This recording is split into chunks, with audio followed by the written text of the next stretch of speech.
오늘 함께 볼 하나님의 말씀 요한복음 1장 1절에서 5절입니다. 요한복음 1장 1절에서 5절 말씀입니다.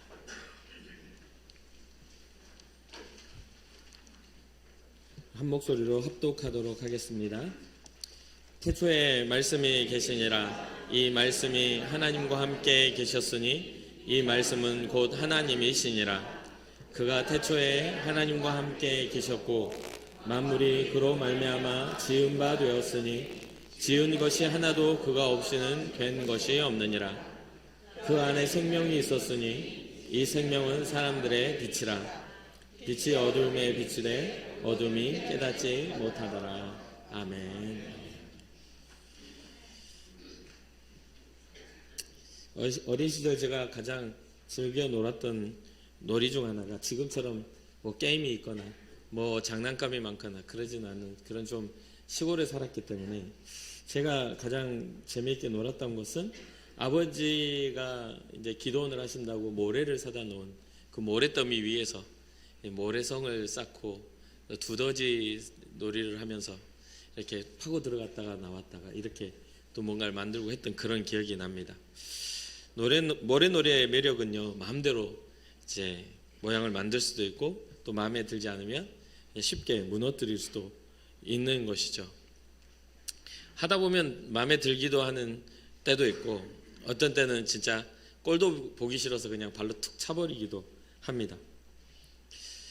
근데 이 모래로 쌓은 것들은 내 마음에 들든지 또 내 마음에 들지 않든지 가만히 내버려둬도 언제든지 어느 때 가보면 언제 그러한 흔적이 있었냐 하듯이 그냥 없어져 있는 것을 보게 됩니다.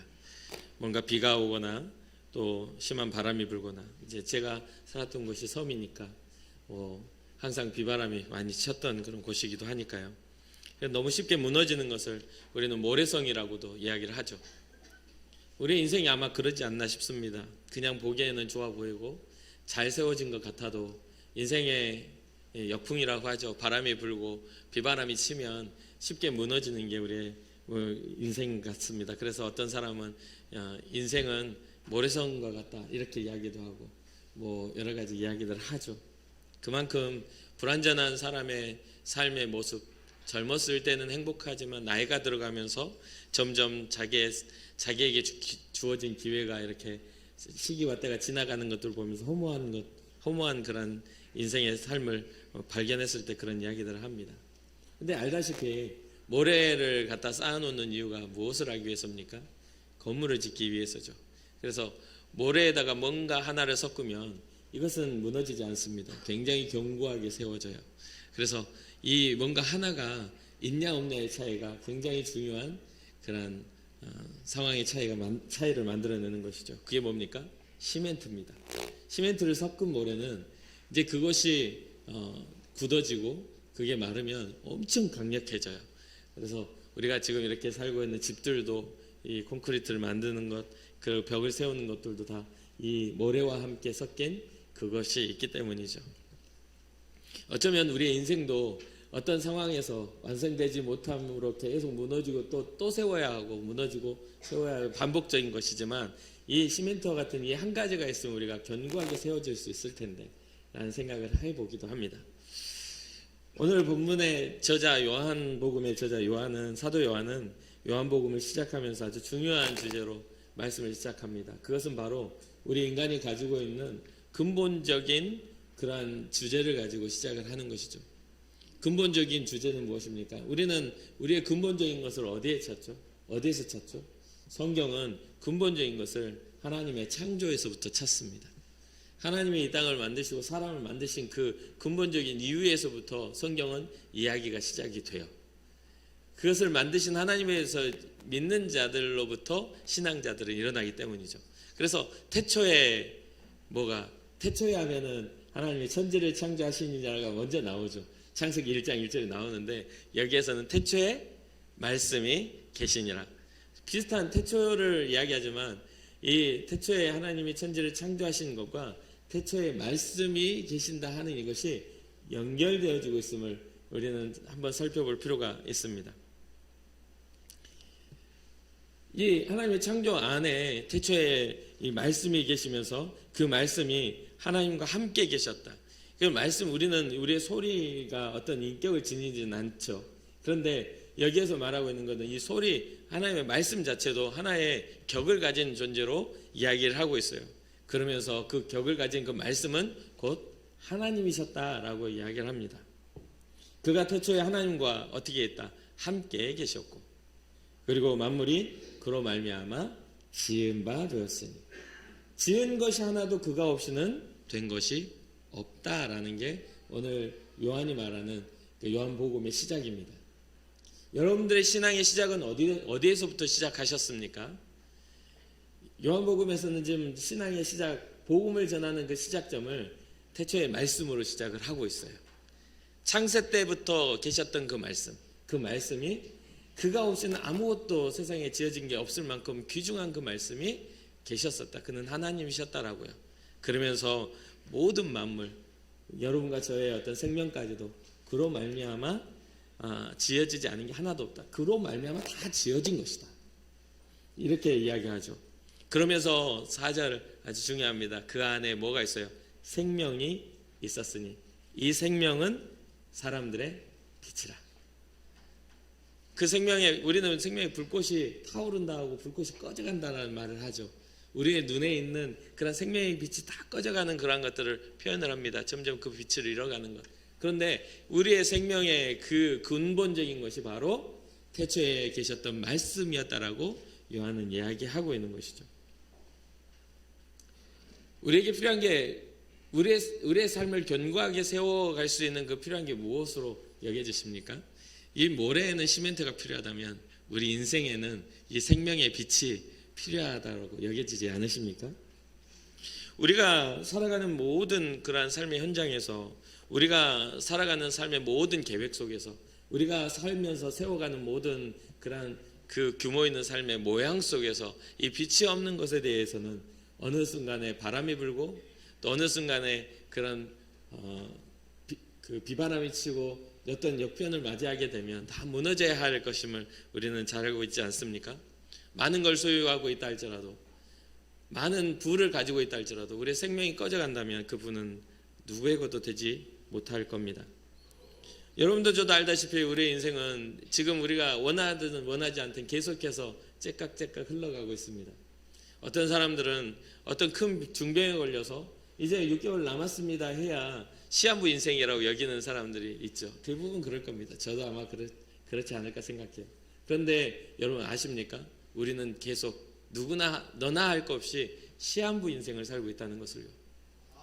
하나님 앞에 우리가 서야 할 그 날들을 바라보며 우리가 나아가고 있기 때문에 이 근본적인 질문, 태초에 계셨던 말씀이 우리 안에 생명으로 자리 잡지 않는다면 우리의 인생 자체가 모래성처럼 허물어질 수밖에 없음을 우리는 깨달아야 될 것입니다. 그렇게 해서 요한복음의 제자 사도 요한은 예수 그리스도를 증거하는 이 복음의 시작에 이것을 말하였고 모든 인류, 모든 삶을 생명 호흡을 가진 모든 사람은 그 생명의 근원이 예수 그리스도이심을 이야기해 주고 있습니다. 그리고 그 예수 그리스도는 이 땅의 무엇으로? 빛으로 오신 분이다 라고 이야기합니다. 이 요한이 가장 많이 강조했던 것이 뭐냐면 요한복음은 예수 그리스도 그분을 통해서 보여주신 하나님의 사랑에 대해서 굉장히 강조하는 사랑의 사도라는 별명이 있습니다. 그런데 이 요한이 두 번째로 또 강조한 게 뭐냐면 이 예수 그리스도를 빛으로 계속해서 소개하고 있다는 것이죠. 그래서 이 빛에 대한 소개는 이 요한만 한 것이 아니라 바로 구약에 보면 이 다윗, 믿음의 사람 다윗도 동일하게, 물론 다윗 이외에도 다른 사람들도 이 생명의 빛 대신 예수 하나님의 역사를 바라보았겠죠. 근데 다윗은 시편을 통해 분명하게 이야기해 줍니다. 시편 36편 9절입니다. 진실로 생명의 원천이 주께 있사오니 주의 빛 안에서 우리가 빛을 보리이다. 사랑하는 성도 여러분, 여러분들의 삶의 생명이 여러분들의 노력에 달려있다고 혹시 착각하고 계시진 않습니까? 우리가 장난감을 이렇게 예전에 장난감 중에 태엽을 감는 장난감 혹시 기억하십니까? 물론 건전지를 끼워야 하는 장난감도 마찬가지죠. 그러면 뭐 영화 중에 토이스토리라고 해서 뭐 자기네들끼리 막 주인 없을 때 움직이는 그런 영화도 있지만 사실 그거는 상상 속에 일어나는 일이고요. 이 태엽을 감아놓은 그것은 이 손에 든 사람이 태엽을 몇 바퀴를 감느냐에 따라서 얼마 동안 움직일 수 있다는 게 정해지지 않습니까? 그렇죠. 막 많이 감을수록 이게 더 오랫동안 움직이겠죠. 짹짹짹짹 하면서 움직이겠죠. 배터리도 마찬가지입니다. 그것이 더 배터리의 지속 시간이 유지되는 시간이 길수록 용량이 클수록 더 많은 움직임을 가질 수 있겠죠. 그러나 결국엔 그 태엽에 감아 있는 그 바퀴수가 다 돌아가고 그 가지고 있는 배터리의 그 수명이 다 되면 결국엔 그 자리에 딱 서게 되는 것을 보게 되죠. 우리의 인생이 마찬가지입니다. 우리의 인생도 하나님이 정해놓으신 그 태엽수와 같은 그러한 시간들을 우리가 겪고 있는 거예요. 주님께서 우리의 때가 다 지나가면 주님 앞에 다시 돌아가야 하는, 주님의 손에 다시 들려야 하는 것이죠. 그래야 그 의미를 두고 다시 움직일 수 있는 힘을 얻게 됩니다. 생명의 원천이 누구에게 있어요? 주께 있다고요. 다윗은 그렇게 이야기합니다. 자기의 고난 가운데 자기를 죽이려고 하는 많은 사람들의 공격이 있지만 그의 생명을 유지시키는 그 힘은 하나님께 있다라고 고백했던 것. 그래서 그 주님의 빛 안에서 우리가 빛을 보게 된다라는 것. 우리가 열심을 다해서 우리의 노력으로 세상이 세워지는 것 같고 인생이 세워지는 것 같아도 주께서 우리의 삶을 세우셔야만 온전히 세워지는 것임을 잊지 마시기를 주님의 이름으로 축복합니다. 그러면서 오늘 본문에 그렇죠. 그 안에 생명이 있었으니 이 생명은 사람들의 빛이라. 결국 주님 앞에서의 그 빛은, 생명의 원천의 빛은 태초에 말씀으로 계셨던 그 예수 그리스도의 복음의 빛이었음을 우리는 알 수가 있는 것이죠. 우리는 예수 안에서 생명의 원천을 발견해야 합니다. 우리의 삶의 의미를 발견해야 합니다. 하늘에서 우리에게 비춰지는 그 빛과 같이 우리가 태양이 우리에게 비춰지는 것을 이상하게 여기지 않잖아요. 태양이 없는 게 더 이상할 겁니다. 그렇죠? 그리고 태양이 없다면 아무도 살 수가 없게 될 겁니다. 그러니까 마찬가지입니다. 우리는 우리의 스스로 살아가는 것 같아도 주님께서 주시는 모든 환경과 조건과 우리가 누릴 수 있는 모든 것들이 주님으로부터 비롯됐다는 것을 인정할 때에 우리는 온전한 신앙의 시작, 우리의 삶의 헌신이 일어날 수 있는 것이죠. 여러분들의 직장에서 최선을 다했기에 그 직장이 잘 되는 걸까요? 최선과 상관없이 안 되는 일도 세상에 많습니다. 최선과 상관없이 그것을 최선을 다했음에도 불구하고 최선의 결과가 나오지 않는 일도 많아요. 다 경험해 보셨을 거예요. 살면서 열심히 노력한다고 다 성취되는 건 아니에요. 그런 모든 것과 때와 시기가 맞아 떨어지고 때로는 작은 노력에 큰 결과를 얻기도 하고 때로는 큰 노력에 작은 결과에 실망하기도 하는 게 우리의 인생 아니겠습니까? 그렇기에 우리는 우리 안에 발견되어지는 생명의 원천을 발견하지 못한다면 어쩌면 우리는 우리 스스로의 노력으로 주님을 섬기려고 하는 그런 애씀이 있을지도 모르겠습니다. 그러나 주님의 원천, 생명의 원천을 발견하는 순간 우리의 노력 이전에 하나님을 향한 신뢰와 하나님을 향한 은혜로 말미암아 우리의 삶의 방향이 더 평안하게 갈 수 있지 않을까요? 요한의 이런 증언이 왜 필요했을까요? 태초에 말씀이 계시다고, 그 말씀은 하나님과 함께 계셨고 그는 곧 하나님이셨다라고 이렇게 시작한 이유가 무엇이었을까요? 그렇게 오신 예수 그리스도를 세상이 알아보지 못했기 때문입니다. 세상의 평가는 태초에 하나님의 말씀 가운데 하나님 말씀으로서 격을 가진 하나님이신 예수 그리스도를 알아보지 못했기 때문이에요. 결과가 이 요한의 이 요한복음은 결과가 이미 정해져 있고 결과가 이미 나버린 스토리를 시작한 겁니다. 그렇기 때문에 예수 그리스도를 알아보지 못하고 십자가에 못 박아버린 그들에게 복음은 이런 것이야. 이러한 상황 속에서 예수 그리스도가 오셔서 하나님의 구원을 이루셨어라는 것을 분명하게 가르쳐주기 위하여 그 원천에서부터 시작한 것이죠. 우리는 결과를 아는 사람들입니다. 그런데 왜 결과를 모르는 사람들처럼 살아가죠? 우리는 결과를 이미 알고 있는 사람들이잖아요. 예수 그리스도로 인하여 우리가 어떠한 영광을 얻을지 여러분 모르십니까? 예수 그리스도를 우리가 영접함으로 인해 우리가 어떠한 결과를 얻게 되었습니까? 하나님의 자녀로서의 위대한 그러한 결과를 얻었는데 왜 우리는 그러한 것을 얻지 못한 사람들인 것처럼 살아가게 될까요? 잘 한번 여러분의 삶의 신앙의 이유를 발견해 보시고 여러분들 안에 존재하고 있는 생명의 빛을 발견해 보시길 주님의 이름으로 축복합니다. 오늘 본문의 마지막 절에 빛이 어둠에 비추되 어둠이 깨닫지 못하더라. 여러분 혹시 깨닫지 못하는 어두움 가운데 있지는 않습니까? 여전히 빛은 비추고 있어요. 그런데 깨닫지 못해요. 여기에 이 말씀을 원어로 보니까 이 카텔라벤이라는 그런 단어를 썼어요. 깨닫다, 깨닫지라는 단어를 카텔라벤을 써요. 근데 이 단어에는 두 가지 의미가 있어요. 하나는 깨닫는 것에 대한 의미가 있고 하나는 이기다, 정복하다의 의미가 있더라는 거죠. 그래서 현대 세번역에서는 이 본문 구절을 이렇게 해석을 합니다. 그 빛이 어두움 속에 비치니 어둠이 그 빛을 이기지 못하였다. 여기에 오늘 본문은 빛이 어둠에 비치되 어둠이 깨닫지 못하더라 라고 이야기했지만 세번역에서는 어둠이 그 빛을 이기지 못하였다. 그럼 무슨 말입니까? 빛을 오신 예수 그리스도를 결국 어둠은 감당하지 못하고 예수 그리스도가 이기셨다라는 것을 이미 서론에 선언하고 시작한 것이죠. 어둠은 예수 그리스도의 빛을 이기지 못했습니다. 사망의 권세는 생명의 법으로 성취가 된 것이죠. 이것이 두 가지의 그런 의미를 가지고 있게 그렇게 해석을 합니다. 그래서 신학자들은 그럼 어떤 것으로 해석할 것이냐, 두 의미를 가지고 어떻게 해석할 것이냐 말하는데 대부분의 그 신학자들 한쪽 편을 들겠지만 제가 살펴본 그런 주석에서는 두 가지 다 복음에는 속해 있다라고 말합니다. 예수 그리스도의 빛이 비춰졌으나 한 부류의 사람은 깨닫지 못하였고 예수 그리스도의 빛을 비침을 받아 한 부류의 사람은 구원함을 얻었다. 이것이 바로 복음이다. 한 사람에게는 심판이요 한 사람에게는 구원이라는 것이죠. 성경은 그렇게 계속해서 기록하고 있습니다. 예수님도 비유를 통해서 그렇게 말씀하십니다.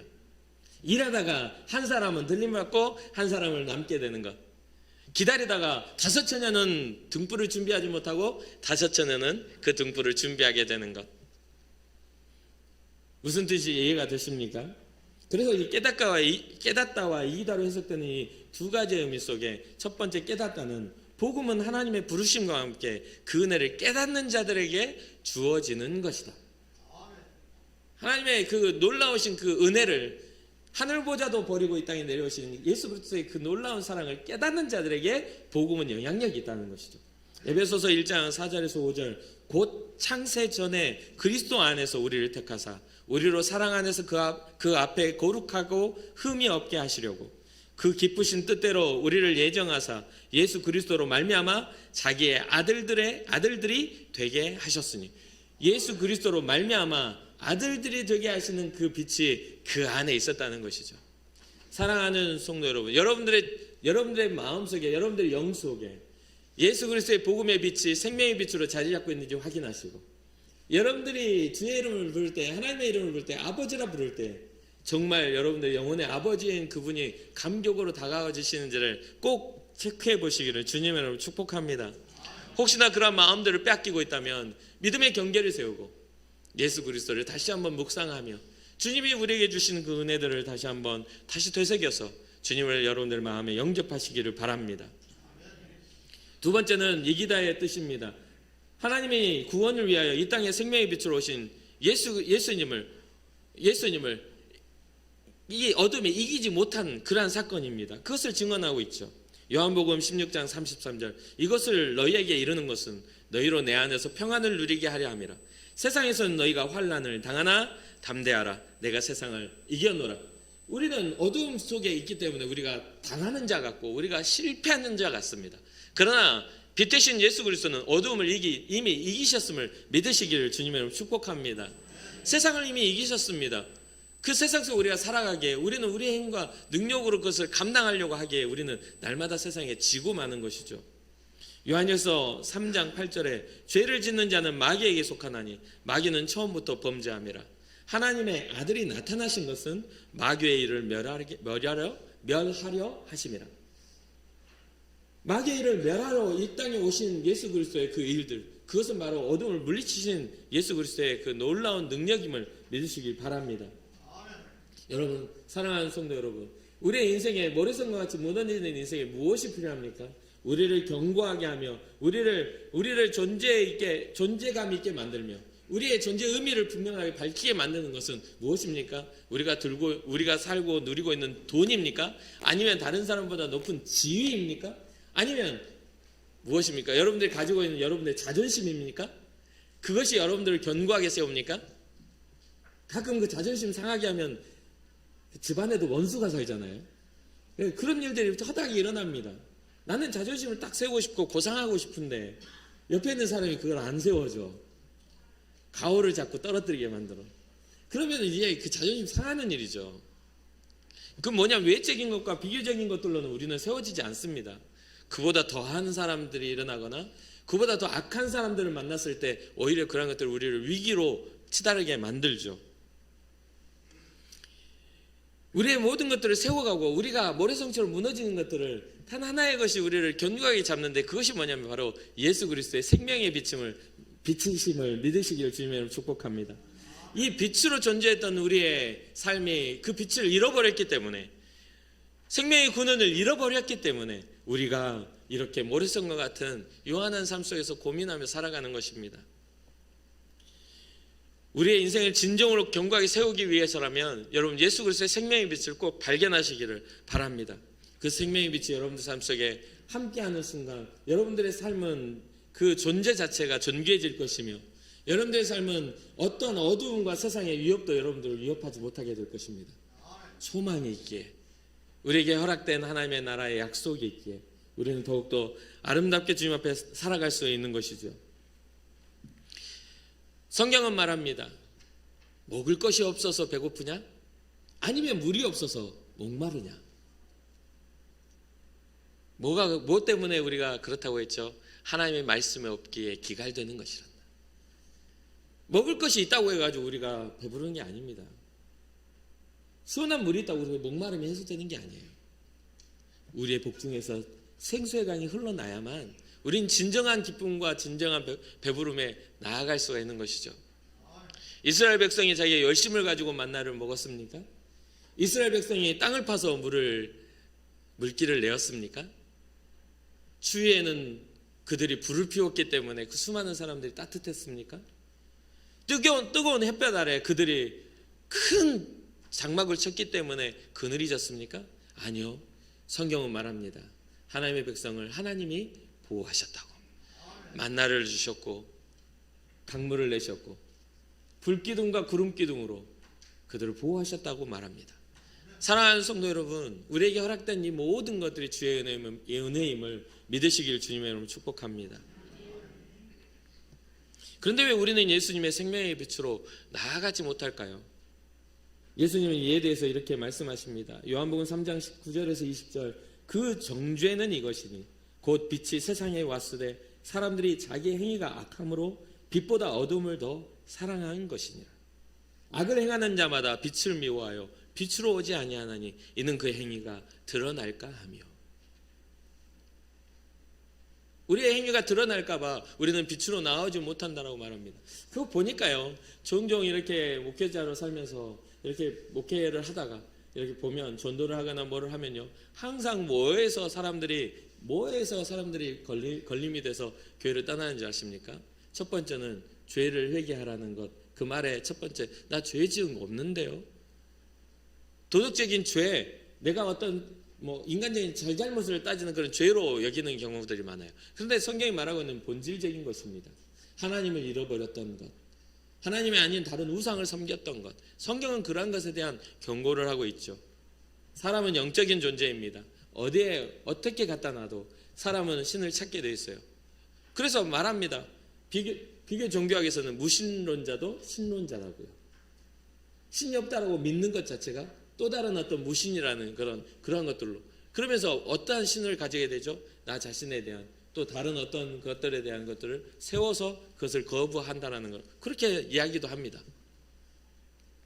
그러면 우리가 빛으로 나아가기 어려운 거, 우리의 잘못된 것들이 드러날까, 악한 행위가 드러날까 한다는 게 무슨 뜻입니까?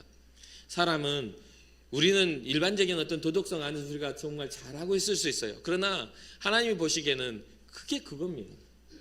그게 그거예요. 좀 더 나을 뿐 의로울 수 있는 사람이 아무도 없어요. 우리의 행위를 가지고 주님 앞에 인정받을 사람은 아무도 없어요. 왜냐하면 우리의 삶에, 우리의 생각에, 우리의 삶의 모든 전반에는 이 어두움 가운데 걸어가야 하는 그런 육신의 정욕적인 일이 자리 잡고 있기 때문입니다. 어찌 보면 지금 현재 너는 잘했냐라고 하나님이 저한테 물어보시면 저는 잘못했다고 바로 무릎 꿇을게요. 왜냐하면 제 잘못을 여러분들 앞에서 주님이 말할까 봐 두렵거든요.